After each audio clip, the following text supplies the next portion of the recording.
Oke. Assalamualaikum warahmatullahi wabarakatuh. Waalaikumsalam. Ya,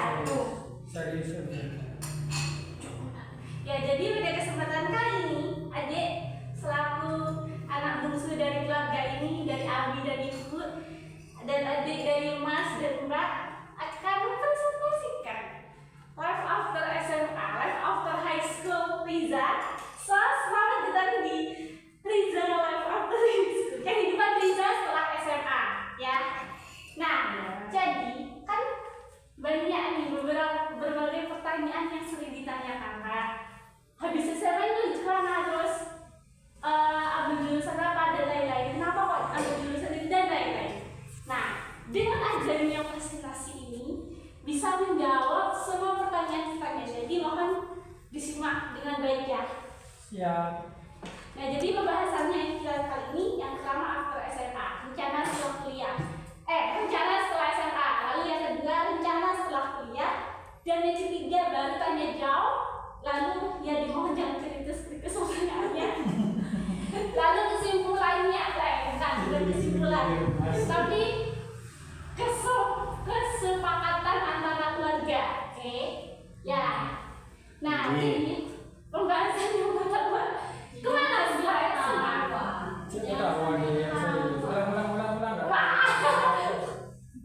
Presentasinya serius deh. Pos apa?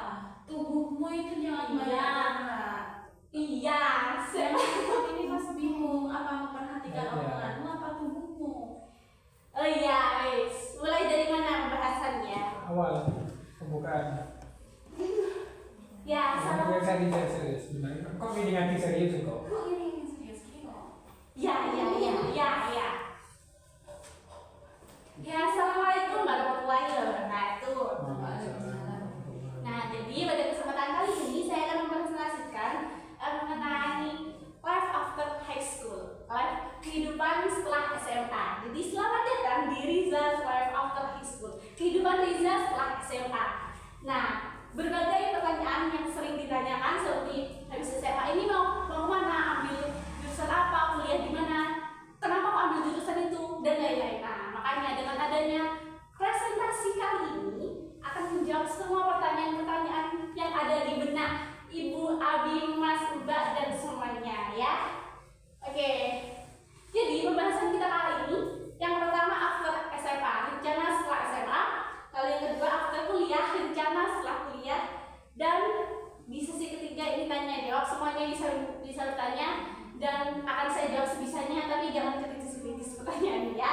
Jadi lalu di sesi terakhir ada kesepakatan. Ini mengenai diskusi bersama semuanya, kesepakatan kita bersama itu. Oke, maksudnya poin pertama, kemana setelah SMA? Jawabannya ya kuliah. Yang pertama saya merencanakan dua plan, yakni di UTBK atau seleksi melalui tes, lalu yang kedua melalui jalur prestasi, seleksi perguruan tinggi melalui nilai rapor dan juga sertifikat. Nah, jadi pilihan universitas saya ada 4 yang melalui UTBK atau tes, yaitu UB dan UM. Nah, lalu melalui jalur prestasi ada ITS dan UNER. Nah, ini sudah saya rekap jadwal universitas sesuai dengan jadwal jalur, lalu pendaftaran dan juga uangnya. Ya. Lalu di sini sudah selain universitas UI, UGM, ITB, UNER, IPB, ITS, semuanya masih belum ada info. Jadi untuk sementara ini hanya kampus ini saja, yang lainnya masih belum ada info. Dan saya sudah merekap yang sekiranya kita tidak sanggup berapa biayanya, ya sudah saya rekap, sudah saya coret. Jadi kesempatannya hanya ada di UNER, IPB dan ITS. Nah, itu untuk kalau jalur prestasi, karena kan kalau yang tes itu kan kita sudah daftar, jadi tinggal tesnya aja. Tapi kan itu belum tentu, masih belum tahu ya diterima atau tidaknya. Ya, semoga diterima. Amin. Nah, lalu alasan saya mengapa memilih Institut Teknologi 10 September.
ya, jalur langit orang tua, nyai dan semuanya. Oke, selanjutnya keuangan yang lainnya selain beasiswa.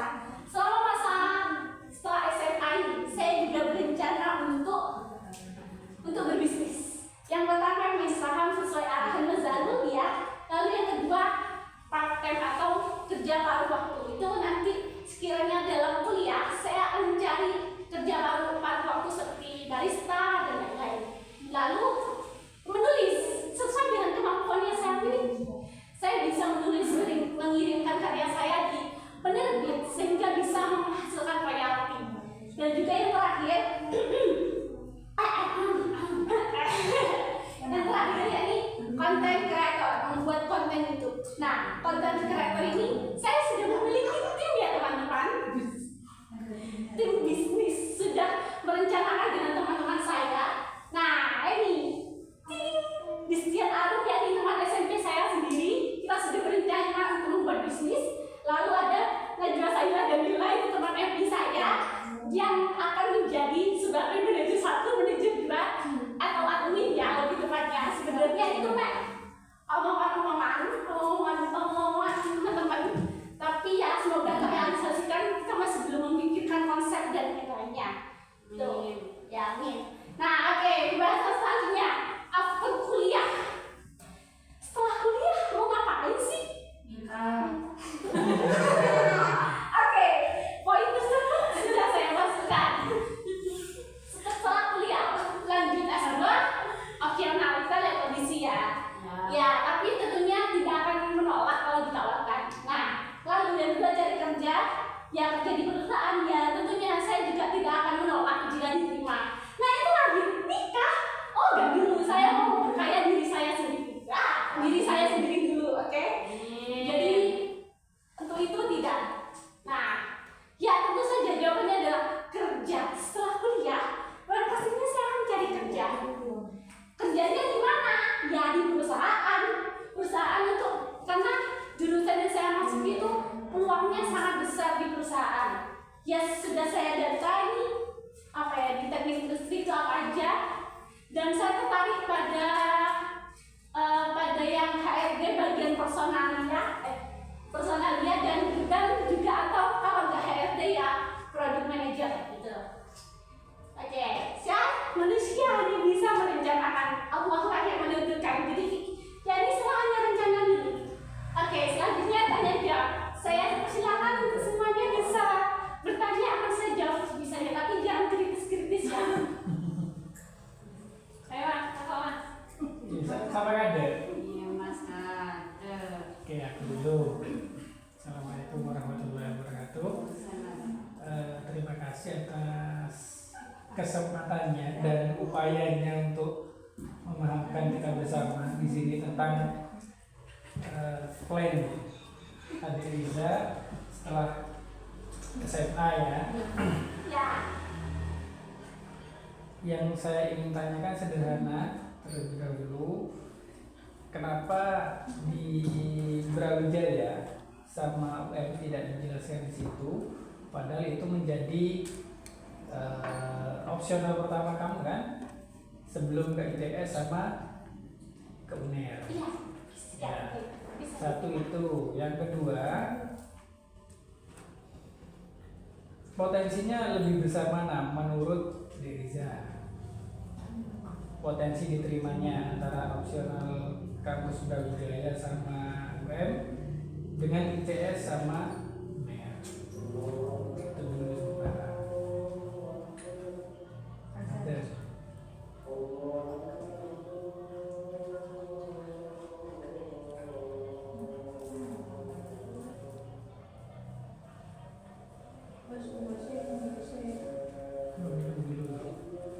Kebanyakan gerak di mas-masan. Iya.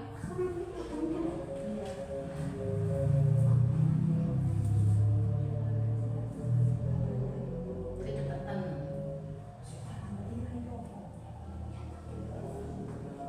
Evalnya nanti aja.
grup apa? Ibu mau Itu saya ada siaran dari Cilacap itu jelas ya. Ya, pas. Bisa terus Mengapa tidak saya masukkan UB dan UM? Karena yang pertama, di UM tidak jalur prestasinya sudah selesai dan saya sudah mendaftar dan tidak diterima ya. Oke. Lalu apa di UB? Di UB seperti yang saya jelaskan tidak ada list UB, jadi UB masih belum ada info terkait mandiri dan jalur prestasi, hanya ada info UTBK sama jalur internasional. Nah, saya sadar diri internasional tidak mungkin, sudah saya coret di list tadi, internasional tidak mungkin. Dan berapa peluang potensi antara apa ya yang bisa diterimanya antara UB, UM, ITS, UNER?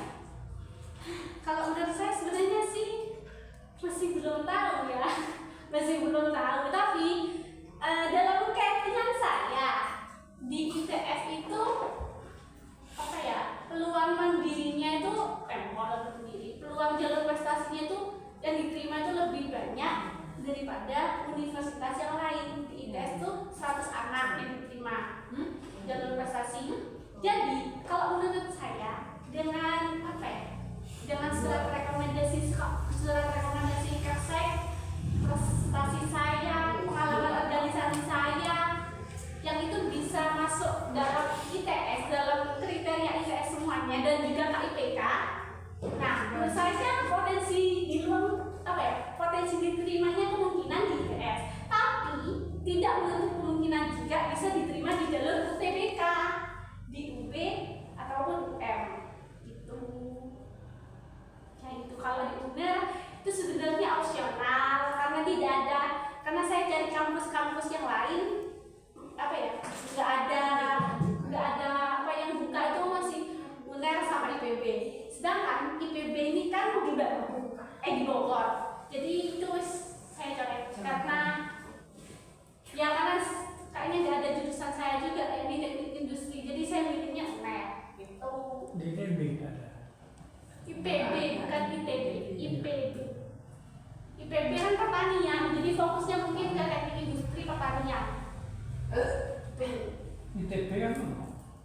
ITB tidak sudah apa ya? Ini cari di slide ini saya sudah jelasin bicara mana ya? Nah, ITB biayanya itu di atas 500. Jadi saya mengira-ngira sekiranya yang sanggup saya bayar, yang internasional kan sudah saya coret sesuai biayanya kan 1 juta ke atas, yang internasional lecet. Terus yang UI, UGM, ITB ini biayanya di atas 500.000, 750. Pendaftarannya, brosurnya, formulirnya. Yang UI 850.000, yang UGM 500.000. Jadi, ya wes saya coret karena ya gimana ya, yang di bawah 500 itu hanya UNER, ITS, sama IPB. Karena kan IPB ini di Bogor dan itu kejauhan, jadi menurut saya mungkin bisa lah di UNER sama ITS. Kalau misal nggak diterima di UTBK ya di UB atau UM, tapi kalau di ya nggak ada juga sih nanti. Terus benefitnya apa kalau jalur prestasi itu? Jalur prestasi benefitnya ya mungkin banyak beasiswa. Waduh kurang. Kalau yang punya saya masih belum searching ya, tapi kalau UTS sudah saya searching karena di UTS itu ternyata jalur prestasinya itu dapat beasiswa gitu. Penuh. Enggak tahu kalau penuhnya, pokok ada list-listnya beasiswa ini dan juga kemarin juga saya dapat info katanya apa ya, dana beasiswa di ITS itu ditambahin dari 33, berapa miliar itu menjadi apa ya 45 ke berapa miliar itu tuh ya situ. Ada lagi Yang lain dulu. Ada. Abi. Kalau mau tanya tuh maju dulu. Apa? Berapa lama Tante belajar?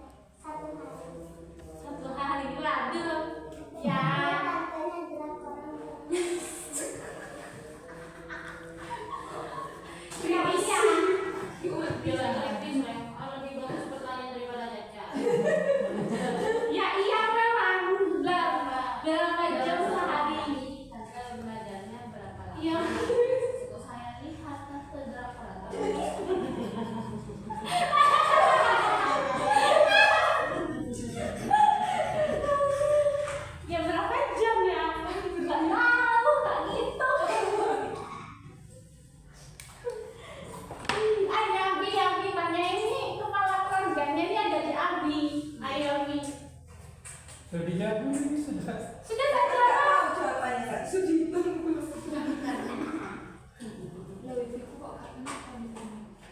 Adik yakinnya masuk di universitas yang mana? Yakinnya ITS. ITS itu mana surat tadi? Tapi kan sebenarnya ya yang ITS sama yang BUM itu pengumumannya itu agak barengan gitu ya. Kalau bisa apa Jadi sementara ini jalur prestasi belum. yang ITS sudah buka 23 April. Sudah daftar. Belum, kan belum 23, 2 hari lagi, 4 hari lagi ya. 4 hari lagi berarti kamu.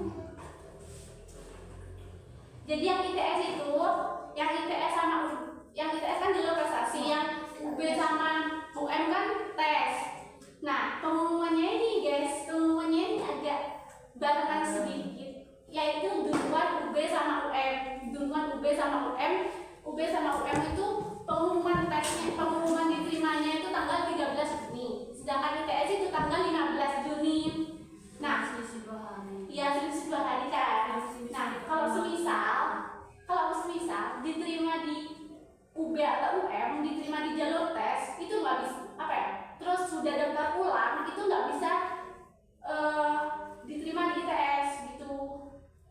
Jadi ya milih-milih apa kalau misal diterima di UTBK, diterima di tes, harus nunggu dulu beberapa hari untuk melihat pengumuman ITS dulu atau gimana?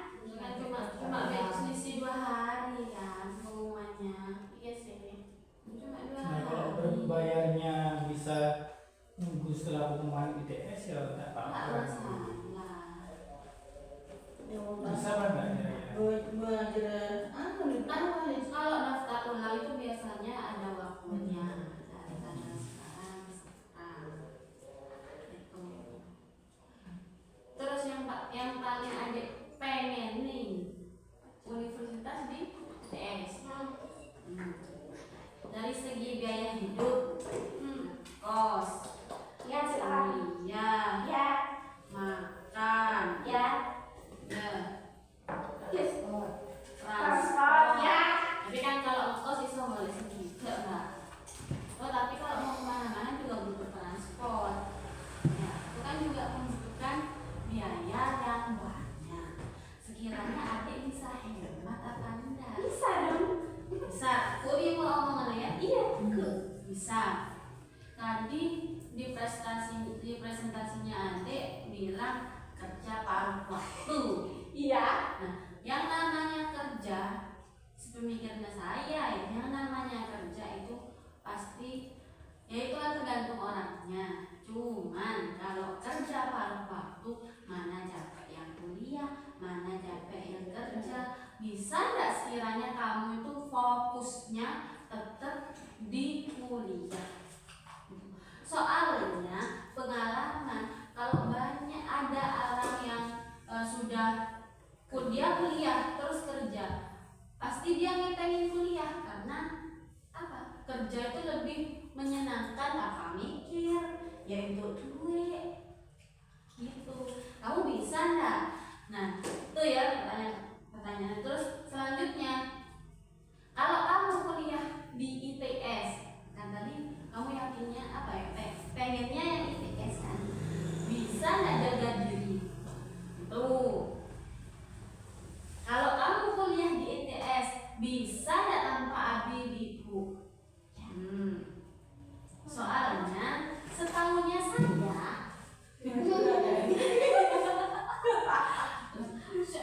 di sungai Lelena,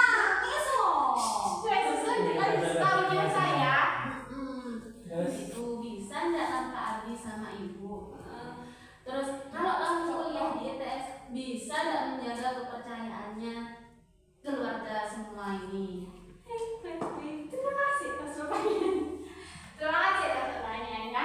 Terkait biaya hidup dan lain-lain, sebenarnya saya sudah tanya-tanya ke kakak saya di ITS. Aku konsul ke ITS, mahasiswa ITS. Makanannya di sana berapa, kosnya piro, wes. Dan itu sepertinya masih bisa lah di apa ya?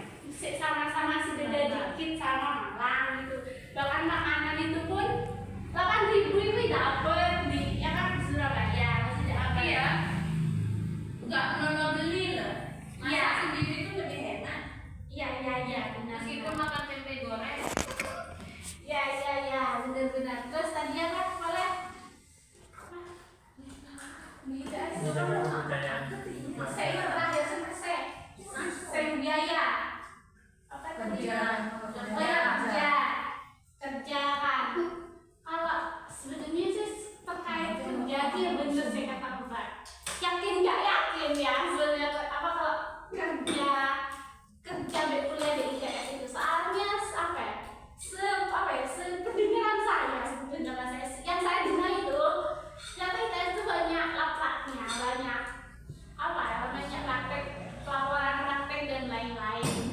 Nah terkait kerja itu ya yakin nggak yakin sebenarnya ya, yakin nggak yakin ya, makanya itu tadi saya masukin poin beasiswa. Nah dari situ juga kan bisa tuh diusahain beasiswa gitu. Terus yang terakhir, bisa nggak di ITS saya menjaga kepercayaan ibu jauh dari ibu Abi dan lain. Sebenarnya di Malang ITS Surabaya sama aja, Nggak sama. loh kan apa ya, kan nggak tinggal di sini juga, aku tinggal di Malang, ITS di Malang, jadi Ya, dari segi jarak pun berbeda.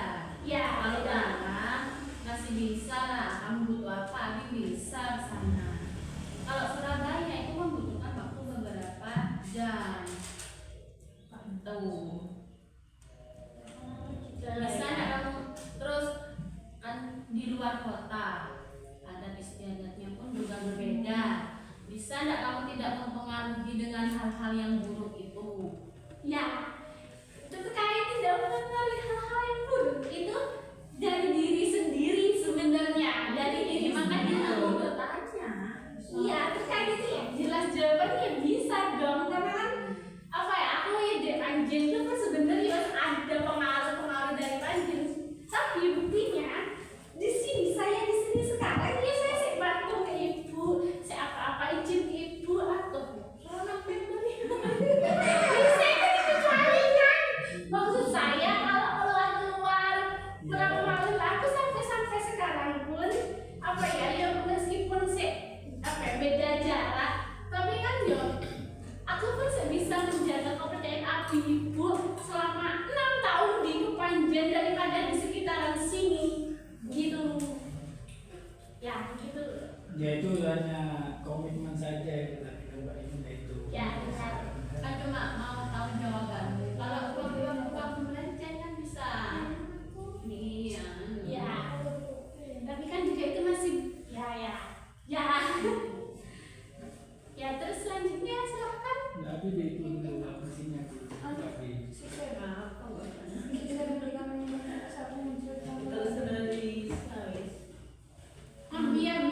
Abi ini harus ada ekspresinya aja. Ada makro.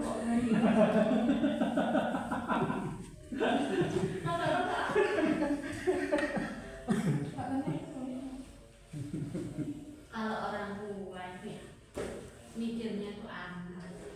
Ya. Iya. Bukan masalah bukan masalah finansial kok. Anak jauh dari orang tua itu gimana? Tapi kan anak juga butuh kemandirian. Kalau dikekang sama orang tua kan anak juga tidak bisa. Iya. ya makanya kan minta komitmennya saja. Ya, cuma minta komitmen gimana tanggal kamu kalau kamu sudah jauh di sana bisa jaga diri apa enggak? Ya, kalau kamu memang di ITS ya anak paling jauh kuliah ya kamu kan gitu. Ya, selanjutnya Abi. Enggak, saya cuma kepingin tertarik dengan pertanyaannya Lia tadi itu. Iya. Soalnya Lia itu yang paling kritis.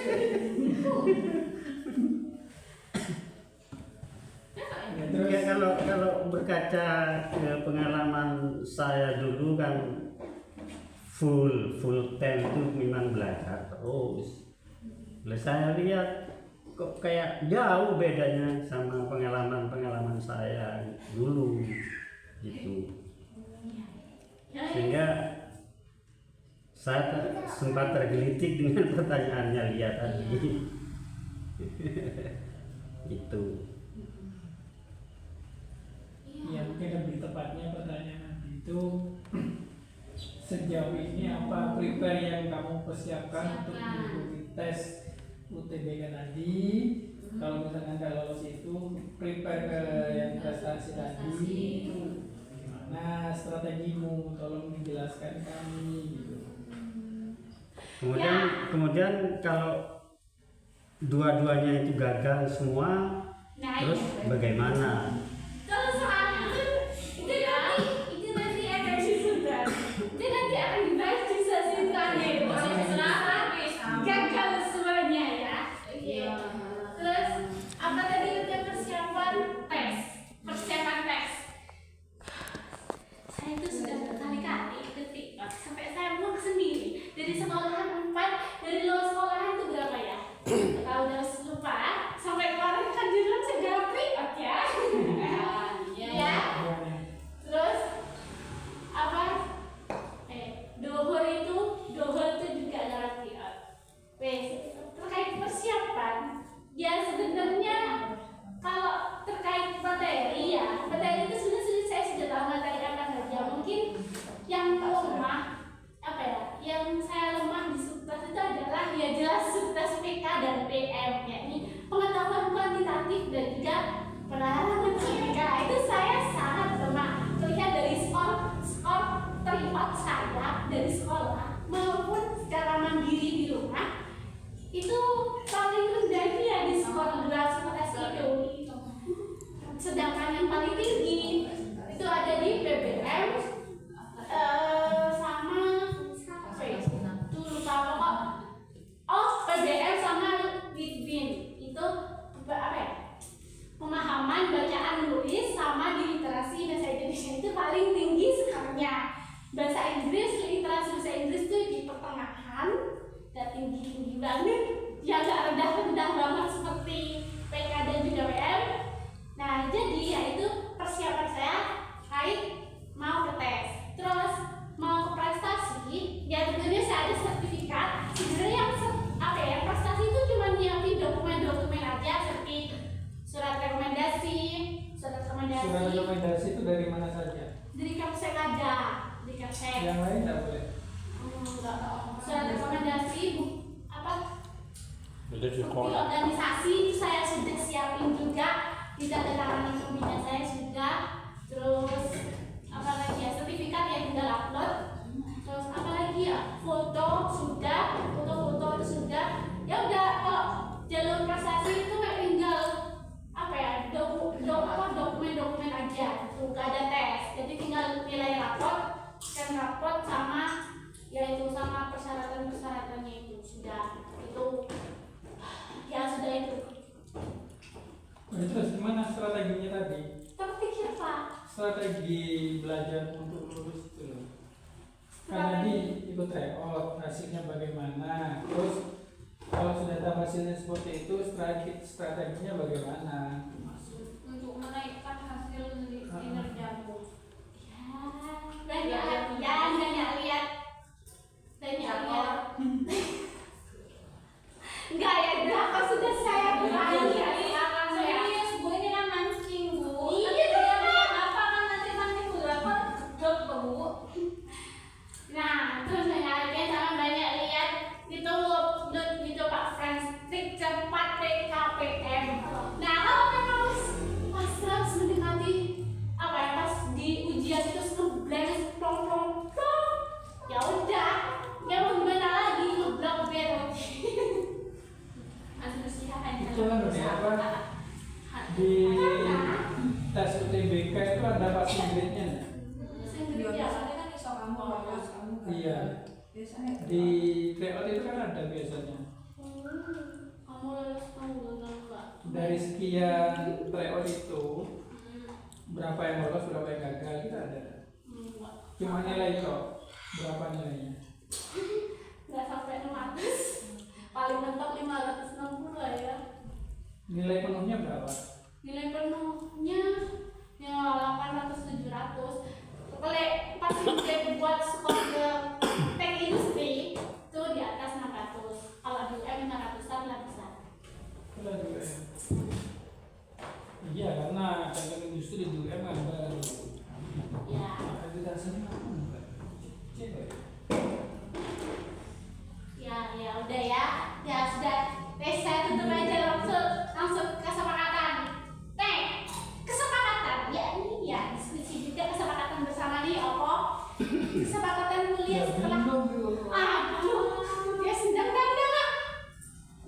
Terus ini deh, apa kan tadi kamu menyebutkan poin kerja ya. Sebenarnya cari pekerjaan itu yang relevan dengan kuliahmu dan mendukung kuliahmu. Kamu kan tadi potensinya itu menulis. Kamu bikin paper, mengajukan beasiswa, dan bikin proposal itu banyak keuntungannya di situ itu. Dan kamu nanti bisa hidup di situ. Kalau masuk di negeri itu banyak sekali beasiswa. Tinggal mau nggak nulis dan ngejar gitu. Biasanya kayak apa PKM itu gitu juga nulis. Kita bikin inovasi apa di pengabdian masyarakat itu nulis. Saya dulu dapat itu dari Jarum, terus dari Pemkab Kabupaten, sama Ambiar. Skripsi itu tuh mengerjakan skripsi dapat 5 juta dulu. Dari situ tuh bisa. Lek kamu masuk di jalur apa UTBK itu malah makin banyak. Apalagi kamu punya KIP. Ya, jadi tidak perlu kerja yang sifatnya kontradiktif dengan perkuliahanmu. Contoh waitress, barista itu kan kontradiktif toh yang tadi kamu sebutkan. Ya. Dan itu lebih banyak mengeluarkan energi fisik. Pasti berpengaruh itu sama kuliahmu. Tapi kalau kamu nulis bikin paper, kemudian makanya nanti kalau masuk kampus ikut UKMP penulis ya. Itu biasanya ada tugas dari UKM itu meliput aktivitas apapun yang ada di kampus, kemudian diupload di majalah kampus, itu dapat 100.000 dulu per upload tulisan itu lumayan gitu. Terus terkait dengan saham tadi, saham itu bukan main, itu pure bisnis. Dan kalau kamu, saya lebih baik menyarankan investasi bukan bisnis. Ya. Jadi nabung sifatnya dari upskilling kemampuan otakmu. Kamu cari beasiswa, cari ini, masukkan di situ. Jadi saham itu membeli perusahaan, ya membeli perusahaan, katakanlah BCA, BRI, Mandiri, dan semacamnya itu. Dan jangan pernah menyimpan uang rupiah, karena rupiah itu tergerus oleh inflasi. Inflasi di kita di Indonesia itu 5%. Secara global ya, per tahun 5%. Berarti kalau kamu punya uang 100.000 di sekarang, tahun depan itu berkurang 5%. 5% dari 100.000 berapa?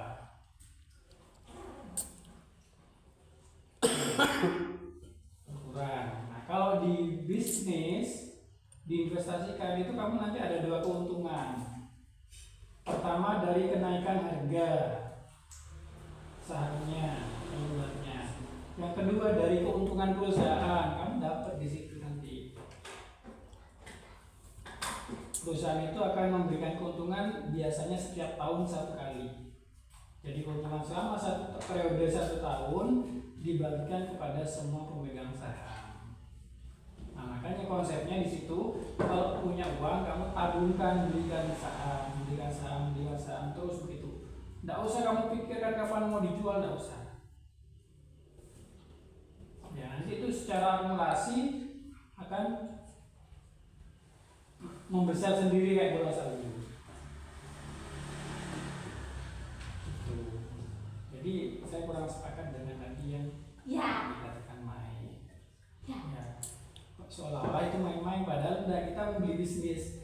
Karena kita tidak bisa berbisnis sendiri, jadi kita membeli bisnis yang dikelola oleh pemerintah. Ya.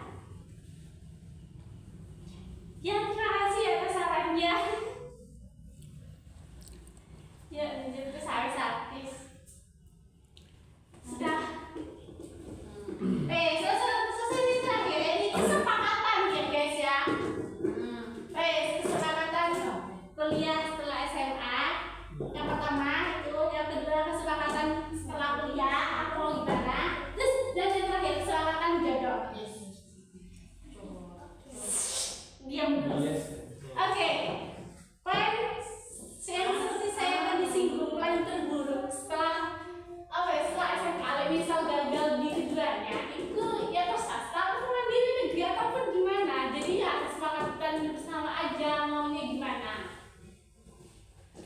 kalau saya lebih aware ke mandiri negeri, karena swasta itu mahal.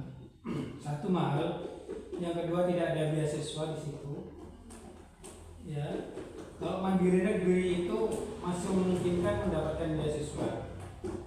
Kalau diakumulasi biaya, swasta dengan mandiri negeri itu hampir sama. Jadi ya depan lah begitu. Tapi peluang mendapatkan beasiswa masih ada potensial di negeri. Terus nanti ketika lulus jaringannya masih tidak ada pembeda gitu ya antara yang reguler dengan yang mandiri, itu tetap diakumulasi, tetap namanya alumnus ya. Jadi tidak ada yang mandiri sama reguler. Ya gimana kalau Abi? Kan Abi ini yang menentukan. Dunda, biaya itu kamu sangat berperan deh. Ya, mungkin Abi hanya bisa mensupport uang makannya. Kamu bisa mencari uang kuliahmu sendiri dari beasiswa. Itu bisa, banyak kalau di negeri itu. Mulai dari jarum dulu itu bikin paper juga, bikin plan bisnis gitu ya. Bikin plan bisnis, temanku dulu itu dapat 800 per bulan kali 6 berapa itu? Itu sudah lebih dari biaya SPP per semester dulu 1.500 gitu. Nah itu tergantung lincah-lincahnya kamu. Nah informasi beasiswa itu banyak didapat ketika kamu mengikuti organisasi internal kampus. Kamu lebih tahu lebih dulu. Dan biasanya memang tidak disebarkan sama teman-teman itu ke mahasiswa. Yang tahu sedang dan kirim. Terus melampirkan SK-SK kepengurusan gitu-gitu. Kalau Abi prefer yang mana? Hmm? Mending yang mana?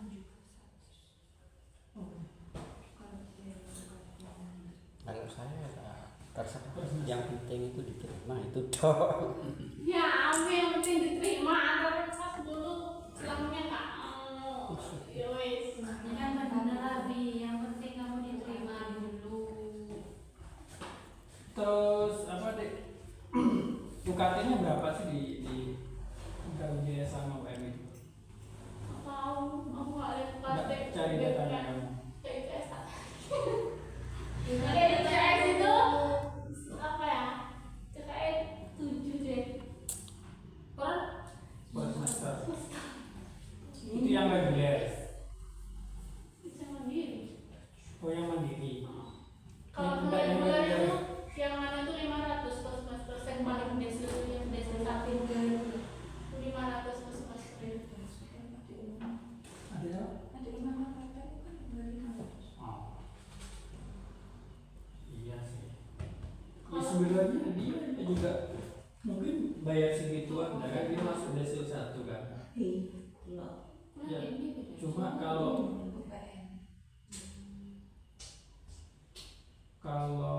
di survei ya tak boleh. Enggak, di omong benar pagi. Ada Di survei itu bisa UPN itu ada temanku dosen teknik mesin di sana. Di UPN itu ada temanku dosen teknik mesin di sana, doktor. Itu tapi kamu nggak di sana. Kalau UPN itu kan peminatnya dikit ya, karena UPN di mana sih? veteran Surabaya itu negeri Terus negeri. di bawah Kemenkumham kalau nggak salah. Mau ke sana. Ya coba. Aku akan daftar semuanya. Pokok setiap ada peluang aku tak coba semuanya. Itu negeri dulu itu Swasta. swasta, terus sekarang kan sudah dinegerikan di bawah Kemenkumham itu. Dulu itu temanku itu nyari karena memang sepi kan minatnya UPN itu. Itu Dia dia. sering ke STM Turen kok kerja sama saya,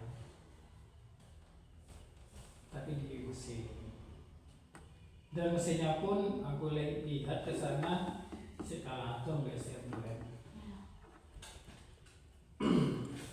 Ya, wis apa jadi intinya apa kesepakatan nih? ya intinya tetap sing kamu prioritaskan dulu yang mana, ini ITS ya ITS, meskipun sing UTBK di situ Brawijaya sama UM ya ikuti aja tesnya, tapi sing jalur prestasi ya ikuti juga. Kok kembali ya sing kayak dulu kan aku prestasi dulu baru Itu sing eligible dulu. Sing PMDK itu.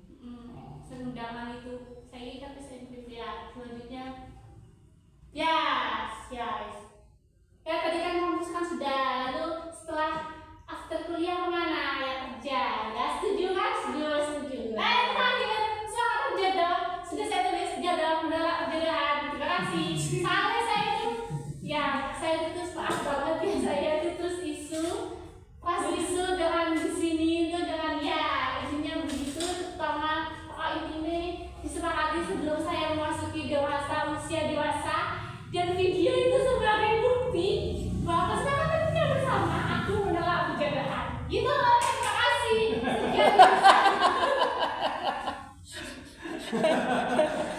ya gini ya Pak. Ya sekarang Ya. yang menjalani itu kan kamu.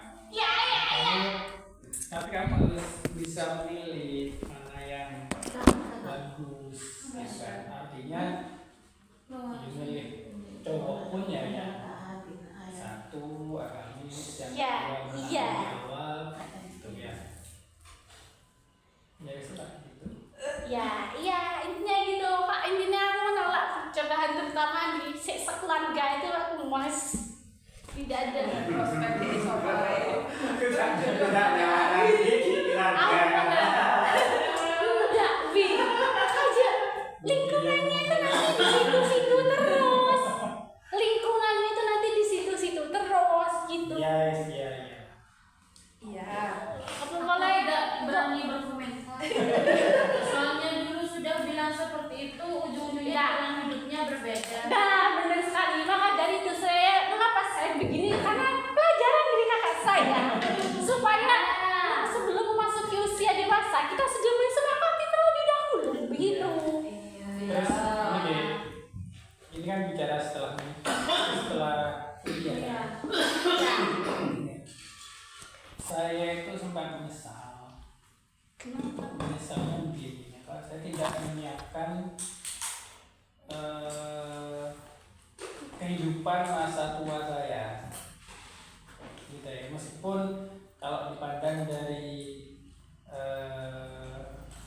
sudut pandangnya orang-orang, kok supaya wis berhasil, wis sendiri gitu ya. Tapi kalau menurut sudut pandang saya sendiri